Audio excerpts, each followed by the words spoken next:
Pasensya na ho, ma'am. Medyo na-late lang ho si Ibiang. May family emergency lang ho sa bahay. May nasikaso lang ho kami. Okay lang po, mag-catch up na lang siya mamaya sa mga lessons. Oh, sige ho. Maiwan ko po muna kayo.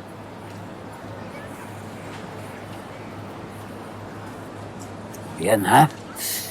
Huwag mo na uulitin yan, ha? Delikado yung ginagawa. Alam ko naman na gusto mo ng mga kaibigan. Pero huwag mo na uulitin yan. Ha? Delikado. Okay? Sorry po. Hindi po mauulit.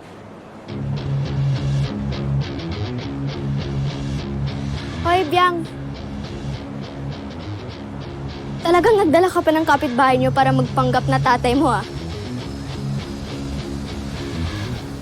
Anong sinasabi mo? Ako ang tatay niya.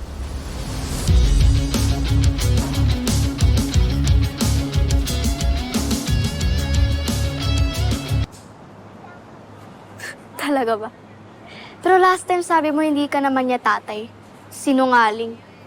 Pareho lang kayong sinungaling ng kapitbahay mo. Ikaw naman. Naniwala ka naman sa joke ko. Ba't di ba nagjo-joke sa'yo tatay mo? Oh, Eh wala naman talaga siyang tatay. Ampun lang yan si Janine. Hindi yan totoo. Tumigil ka.